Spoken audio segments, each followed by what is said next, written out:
Episode 246 of the Read to Lead podcast is brought to you in part by Gusto and by FreshBooks. Gusto offers modern, easy payroll, benefits, and HR to small businesses across the country. And they were even named Best Online Payroll by PC Mag. Get your first 3 months free when you run your first payroll. You can sign up right now to give it a try. Gusto.com/read to lead. That's gusto.com/read to lead. And you can also demo FreshBooks cloud accounting software free for 30 days and get access to all FreshBooks features when you go to freshbooks.com/read to lead. Enter read to lead in the How Did You Hear About Us section. Again, that's freshbooks.com/read to lead.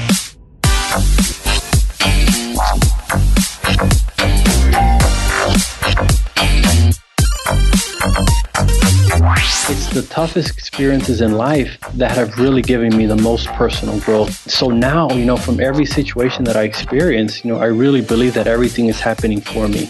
Hey there, welcome to the podcast that is dedicated to your personal and professional growth. I'm Jeff and believe that if you desire to achieve true success in business and in life, that intentional and consistent reading is a must. I'm going to help you narrow this reading list and bring you the key insights and valuable ideas each and every week from some of today's most successful and inspiring authors and their books. Imagine growing up being surrounded by more negative influences than you can count. Do you resign yourself to your circumstances, or do you believe you have the power to change your life's trajectory? Well, today's guest is the perfect example of someone who defied the odds mostly by choosing a different story for his future. His name is Andress Valdes, and he's here today to share some of those experiences and from his new book called Leader by Choice, 7 Decisions That Spark Your Purpose, Passion, and Perseverance. If you're not happy with the cards you've been dealt, then this episode is especially for you. I'll be asking Andress to share how he went about making the decision not to be held down by his circumstances, his tips for gaining self-awareness and why that's so important, his views on a job versus a vocation and what you need to know before starting your own vocational journey, and much, much more. And later on, I'll share more details on a couple of great pieces of software you can demo for free right now. Andress Valdes is an expert in turning adversity into advantage. His mission is to inspire purpose-driven leaders and organizations by empowering, equipping, and educating them on making an impact and not just an income. As a keynote speaker, his practical, authentic, and inspirational message is focused on bringing out the best in individuals and organizations through leadership. He spends the rest of his time trying to apply what he's learned about leadership with his toughest clients, his wife and daughters. His new book is called Leader by Choice, 7 Decisions That Spark Your Purpose, Passion, and Perseverance. Andress, welcome officially to the Read to Lead podcast. I'm excited to have you here. Jeff, I am incredibly excited to be on your show. So great to be here. Well, when someone from the outside looking in sees where you are now and all that you've accomplished, they would probably be shocked and amazed to learn of what it took to get there, and more specifically, the circumstances you found yourself in oftentimes as a young man. I'm wondering if you'd be willing to share a bit about your upbringing and childhood and just some of the things you had to experience and go through. Sure, I'll do that. But it's a little weird, Jeff, because when I talk about my background, I don't want people to think that I'm dwelling on it and that's all I focus on. But I do mention it sometimes because when people introduce me now, for example, I've been a U.S. diplomat for 13 years. I'm an author. I'm a speaker.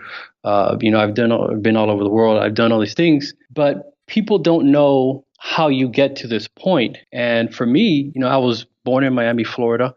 My grandparents immigrated from Cuba. My grandmother likes to say she arrived in Miami on a Saturday and was working in a factory by Monday.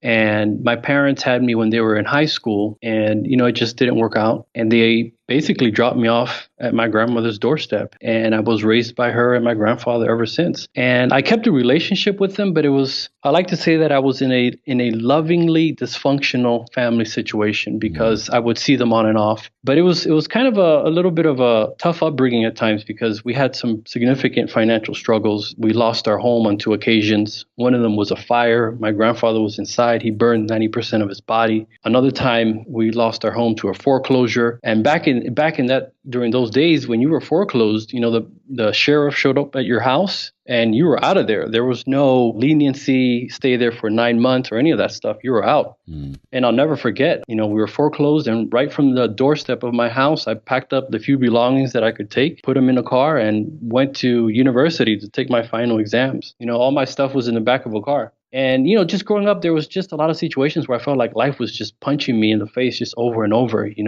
because I didn't have any strong, fatherly figure or role models in my life. I was just headed down a really strange path. Unfortunately, my father was involved in the drug trade and all these types of illegal activities. Most of the men in my family were in and out of jail all the time. So that's kind of like the environment that I grew up in.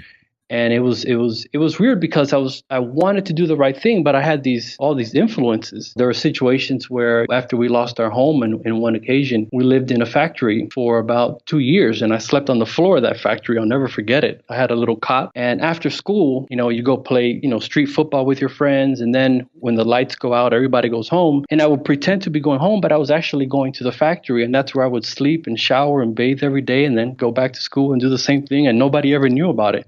But I wasn't sad or depressed. That's what I thought my life was supposed to be. And so I didn't really aspire to a whole lot during that time. I didn't have any visions. I didn't have any dreams. I just thought that was the lot that life had given me. And so that's kind of the short version of the upbringing that I had.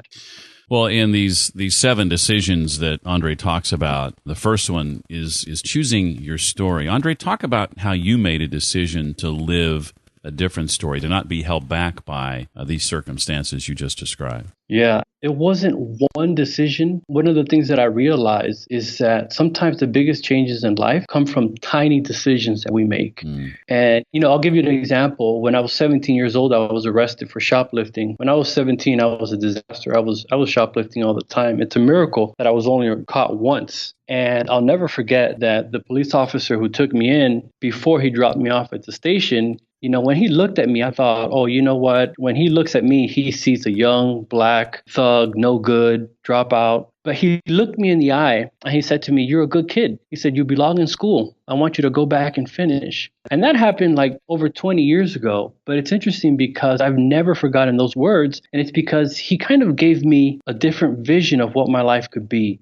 And I'm eternally grateful for that, because when you have the opportunity to plant that seed of a vision in someone, it's really like a mini miracle that you put in that person's life. And so for me, one of the things that I realized from that is that I have an ability to make a decision about the direction that I want to go. Fortunately for me, I had that police officer kind of speak a new vision for me, or a new direction. After that, I remember I started attending church, and I heard the pastor say these words. And one of them was, "One day you're going to work with kings and queens, and you're going to do all these things." And I didn't know what he was talking about. But again, that seed was planted in me. And that's when I started to realize that the responsibility for me to take my life in a different direction, it was based on my personal decision. But what happened was I had several opportunities for mentors and people to speak life into me that kind of woke me up. And that's when I realized that really the decision was up to me. Sometimes, Jeff, I compare it to like when you were a kid, if you ever had a baseball and you ripped it open, on the outside you have the leather. And then when you peel off that leather, it's like a ball of yarn. But when you pull the strings from the yarn, inside there's like a little wooden ball inside, like a little bit bigger than a marble. And that's at the core of the baseball. And what I realized for me was that at the core of personal transformation is individual decisions. And I was able to wrap it up into kind of 7 decisions that I found that, hey, this actually worked for me, and it's something that anyone can apply. So that's kind of where this came from. And it's amazing to think about, what a single sentence from someone else, how powerful words can be. Andre addresses the importance of developing self-awareness later in the book. What do you do, Andre, to gain more self-awareness? What are some of your practices in that regard? Yeah, I have a few things that I've picked up over the years. One acronym that I have is going to war. So WAR, W-A-R. And the W stands for writing. The writing could be journaling, blogging, but I find that the ability to get your thoughts on paper gives you a clarity that you don't normally get just by speaking. So writing is something that helps bring some additional kind of self-awareness. The other thing is asking people that I know. What do you think about me? How did I do this? Just asking questions to myself, to others, to people who are close to me. It's hard because sometimes you're not going to like what people say. But even today, I have 7 direct employees and about over 100 indirect employees. And sometimes when I meet with my employees, I ask them, how am I doing as a manager? How am I doing as a leader? And it's really painful, Jeff, when they say something that I don't like. But I have to stay quiet and listen and take in that feedback and say, okay, it's a little bit hurtful, but they're being honest. And I want them to be honest with me because that's the information that I can use to continue developing that self-awareness. And then the R stands for reading. Jeff, I got to say, over the past, 5-6 years, I've read between 1 and 3 books a month. And I really don't know where I would be without reading because, as someone who initially grew up without a lot of mentors and stuff like that, for me, a book is a mentor. So when I read, John Maxwell, Michael Hyatt, or any of these guys, in my mind, I see them as personal mentors because I have their books on my shelf. And if you can get one great idea and implement it from that $20 you spent, that's a pretty good investment. Absolutely. And Jeff, I got to tell you, the last source of self-awareness for me that I didn't know, and this one comes free of charge. My spouse is always very eager to share with me areas for my personal development. I concur. I found that to be the case in my marriage as well. Well, attitude is what gets the focus of chapter 3 in Andres' book. And I don't want to throw your grandmother under the bus here necessarily, but I thought the example you shared of conversations with your grandmother and the differences in how the two of you spend your time was a telling illustration. I think maybe some of it is generational. Can you share a bit about that? Yeah. So first, let me say, Grandma, if you're listening, I love you. She doesn't speak English, so she won't be listening to this. But every time I call her every Sunday. And when I call her, she always has a report for me from the news about the latest murder, rape, tragedy, world hunger. And, I can't speak with her too long because sometimes it gets a little depressing because she's warning me about the dangers that are lurking behind every corner. And I have a different philosophy. I don't want to be enslaved by the news because I find that really has an impact on your attitude. That doesn't mean that I'm ignoring reality or anything like that, but I want to be a little bit more productive with the media that I consume. So I really limited the amount of news intake that I have just so that I can protect my attitude because I think a lot of us don't really see our attitude as an asset. But as leaders, I find that attitude is one of those things that really sets you apart from other people because when things aren't going well, when everyone is pessimistic, when there's just a lot of difficult things going on, it's the people with the right attitude, with the productive attitude, not just positive, but productive attitude that are the change makers, the impact makers, and those who actually move things forward. Because if your attitude is always based on the negativity and the danger and what can go wrong, if that's the only half that you have, then it's impossible to move forward. And I'm not saying that you have to be unrealistic. Realistic thinking is critical, but you also have to match it up with some kind of optimistic perspective and attitude. I have to admit that as recently as a few years ago, I used to think that someone who didn't spend ample time watching local and cable news was immature and irresponsible. And I have learned since then, and in fact, in my own life, I can't tell you the last time I watched a newscast, but I am not uninformed. There is always someone around me, whether it's a grandmother or somebody else, to fill me in on everything I need to know, or a notification on my phone. I'm not missing out by not watching the news. That's what I've learned. Well, I certainly wouldn't want you to miss out, and that is why I want you to know about a couple of special offers made possible because you listen to Read to Lead. If you have a business or you know someone who does, then you probably know that small business owners wear lots of hats. I certainly do. And some of those hats are great, but some, like filing taxes and running payroll, for example, not so great. That's where Gusto comes in. Gusto makes payroll, taxes, and HR actually easy for small businesses. Fast, simple payroll processing, benefits, and expert HR support all in one place. Now get this, Gusto automatically pays and files your federal, state, and local taxes, so you don't have to worry about it. Plus, they make it easy to add on health benefits and even 401ks for your team. You might say those old school clunky payroll providers weren't built for the way modern small businesses work, but Gusto is. Better yet, now's the best time to get set up for the new year because you can get 3 months free when you run your first payroll. Try a demo and see for yourself if Gusto is for you. You can check that out at gusto.com/read-to-lead. Be sure and use that special URL to get those 3 months. Gusto.com/read-to-lead. And when you want to track expenses or time or invoices and all that goes with that, then a great complement to Gusto is FreshBooks cloud accounting software. You knew I was going to say that, didn't you? FreshBooks has made my life so much easier, and coming in 2019, I will be able to say these words. I've been using FreshBooks for a decade. What I'm trying to say is if you're not already using it, you should be. And FreshBooks is making it super simple and easy to try, free for 30 days with access to all FreshBooks has to offer. What's that, you ask? Well, things like easy invoicing, invoice customization, the kind of insights that when you email a client an invoice, FreshBooks can show you whether they've seen it, which puts an end to a lot of guessing games. There's also a super handy deposit feature so you can invoice for a payment up front when you're kicking off a project, say.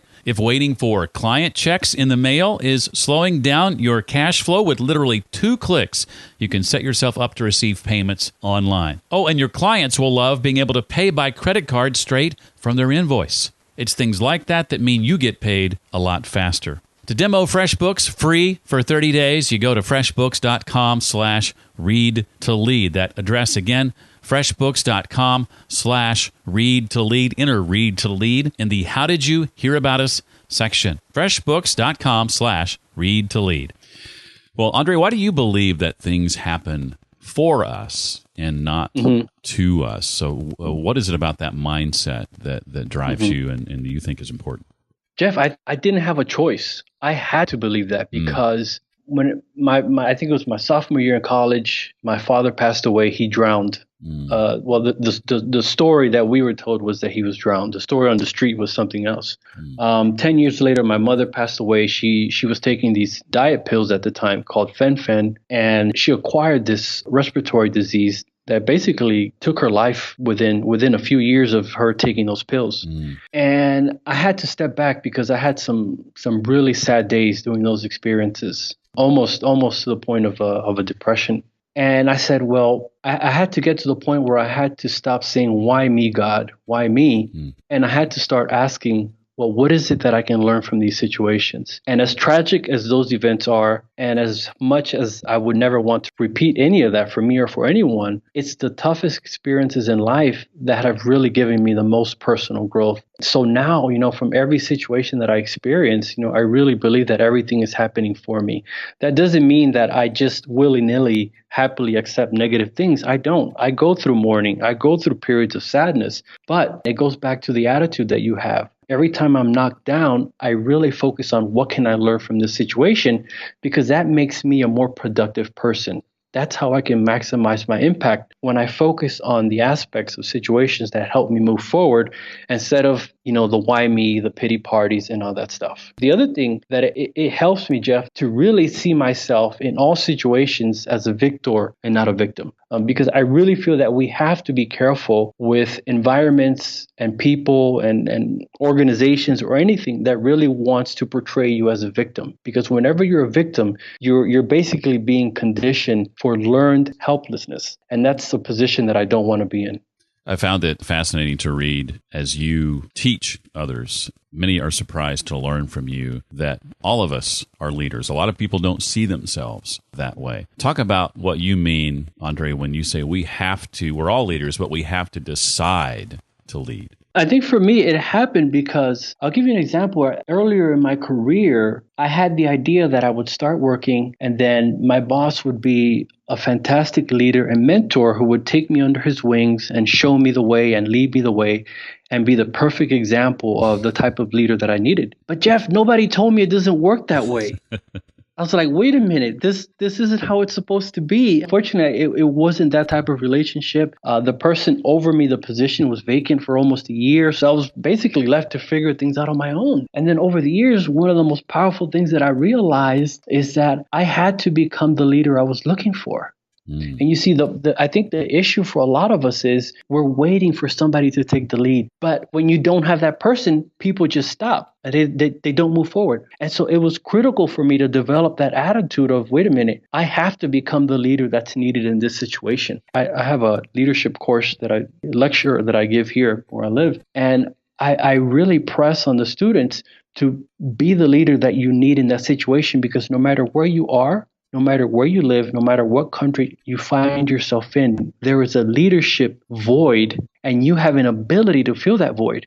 But the first step is making a decision that you're going to do that. Someone else should not make that decision for you. I really believe that you should make that decision. And I think what happens for a lot of people is we don't make that decision for two reasons. Number one, it might be that we're a little bit scared of taking on a leadership position. And then the other one is just out of ignorance, where we don't realize that we have the capability of being leaders wherever we are. But the problem that a lot of us have, Jeff, is that we're waiting for a promotion. We're waiting for an increase in salary. We're waiting for our circumstances to change before we have the confidence to become a leader. And I kind of did it the opposite way. I said, well, I'm going to start acting like a leader now and see what happens. And Jeff, I have to tell you, the transformation was so clear that even my wife could see it, that once I started acting like the leader that I wanted to be, people started treating me differently. And when people treated me differently, it reinforced this idea that I was a leader. It reminds me of that story you tell where you got some advice that when you first heard it, you were disappointed by, but years later you realized what he meant. And I think it was when you asked about how to get ahead or how to be a leader or how to be successful, I think he said, you got to look the part. And I think that's kind of what you're talking about, right? You have to believe it about yourself before other people are going to believe it about you. That's right. He told me that, when I asked him for professional advice, he said, look the part. And I was like, gosh, that's so shallow. I guess my khakis weren't good enough for him. I don't know. But then when I thought deeper about it, it's not just to physically dress the part, but it's to be the part, to look the part, not just physically, but intellectually, to empower yourself and to be that leader that you're trying to become. Because there's no starting point in your leadership journey. One of the philosophies that I share is that everyone has an opportunity to lead, but few people actually choose to do it. And I think where a lot of people stop is that they're not being intentional about making that decision. And the truth about leadership, Jeff, at least from my experience, is that it's not easy and it's not always fun. It really is not always fun. But what I realize is that by making that intentional decision of being a leader, I might make my situations a little bit harder right now, but in the long term, my life is much better. Well, Andre, what are your thoughts on the differences between having a vocation and a job? And I want to ask, too, sort of tied to that, the things you wish you'd known before you started your journey of understanding your vocation. Having a vocation for me is a little bit deeper than just a regular job. And what I mean by that is when you can connect to something that you feel is internal, when you can connect to something that you feel will grow with you, when you can connect to something that brings you fulfillment because it's closely related to what you feel is something closer to, let's say, a purpose. When you connect your gifts and your talents and your skills and you find that equilibrium within all those things, you're like, hey, wait a minute, this is special. So for me, what happened was later on in life, I realized that I loved public speaking, which is a skill. And then I realized that I really loved encouraging and inspiring and kind of teaching people. So I was like, whoa, that's kind of like a passion thing that I have. And I'm scared to use the word passion. I don't like to overuse that word. But in a nutshell, what I realized, a vocation was something a little bit deeper. And it actually comes closely to the word vox, which means voice, which means calling. So for me, a vocation is something that's a little bit more internal motivation, right? Because it's related to something that's like, you know what, this is something that I feel called to. This is something that I really feel like an internal desire to do this. Why are so many people, Andre, to use your word, losing in life? Yeah, and I have to be careful when I talk about this because, recently online, there's a lot of people that are saying, if you want to be a winner, you got to do this. And people who do this are losers. And I'm not really into that type of language choice. But from a personal perspective, what I can say is that if we're not really setting goals and having aspirations, then how do you measure whether you're winning in life? And I'm not talking about material achievements or career achievements. No, to me, that's not really relevant in this discussion. To me, it's about personal fulfillment, right? So do you have goals for your finances, for your health, for your relationships? And are you intentionally working towards those things? Because winning and losing is not up to me or anyone else to decide. What measurements are you putting on yourself to decide if you're scoring points in the game of life? So I really put it back on other people and say, okay, you decide how you're going to play this game. And are you winning based on the rules that you've set, right? And that's why having core values and priorities in life are so critical, Jeff, because if you have core values and if you know your life priorities, if you're not within those areas, then you know you have a problem. Versus these artificial kind of measures of money and cars and fame and all those things. So when you have your internal goals, when you have your priorities and you know your core values, you basically have created a system which will bring you more personal fulfillment. And I think those are the people that are winning, the people who can have more personal fulfillment. Well, Andre, our time is almost up. I've got a couple of questions that I want to ask you that aren't directly related to the book. Before I do that, though, is there anything else from the book you want to make sure we know or walk away with? Don't wait for other people to lead over your life. If you have an idea, if you have a vision, if you have something that you want to do, don't wait for anyone's permission to go accomplish it. Be the leader that you're looking for. Go after it. Yes, it will be hard, and you will have battles and you will have struggles. But those struggles, that's where your personal growth happens. So it's like when you watch a movie, the action hero spends 75% of the movie fighting and battling and doing all these things. But if it wasn't for the battles and those aspects of the film, if we took that out, there wouldn't be anything to watch. And then he walks away and he wins the young lady and they're happily ever after. But it's the battles and the struggles that really make the person. Well, you said earlier that you've been reading 2 to 3 books a month for 6 or 7 years, I think it was. So this may be a hard question to answer, but I'd like for you to think about some of those books, the ones that immediately, as you think about the books you've read the last few years, that just come to the forefront of your mind, that stick out as having had a big impact on you. And if you can, maybe even share how or why they impacted you as they did. That's a real tough one, Jeff, and I'm sure it's tough for you too. But let me say a few ones that came to mind quickly. The first one was Man's Search for Meaning, because that one really crystallized the importance of having a mission and the power of controlling your attitude instead of letting your circumstances control your attitude. The next one is The Magic of Thinking Big. That just opened me up to just more creative thinking and positive thinking. Then I have Developing the Leader Within from John Maxwell. That was one of the first leadership books that I read. And when I kind of realized what this leadership stuff was, so that's where I started. Jeff, I want to mention one resource that's not a book, but I treat it like a book. And it's the movie Braveheart. Because when I watch that movie, I watch it and I take notes as if I'm reading a book, because there are some unbelievable leadership lessons in that story. So I will include Braveheart in your list if you give me permission. You have my permission. Every man dies, but not every man truly lives. Absolutely. One of my favorite lines from that film.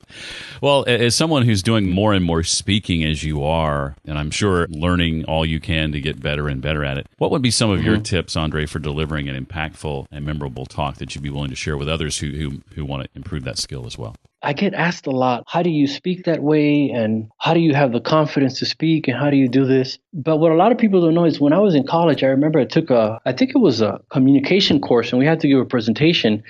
And my speech was so bad that the professor gave me a note that said, I didn't understand the word you said. And now I've had to give so many terrible speeches and talks that it's been in that process that I've been able to develop this as a craft, Jeff. It didn't happen by accident. So the point I'm trying to make is for people who are interested in speaking, get comfortable with being uncomfortable and stinking at it for a while.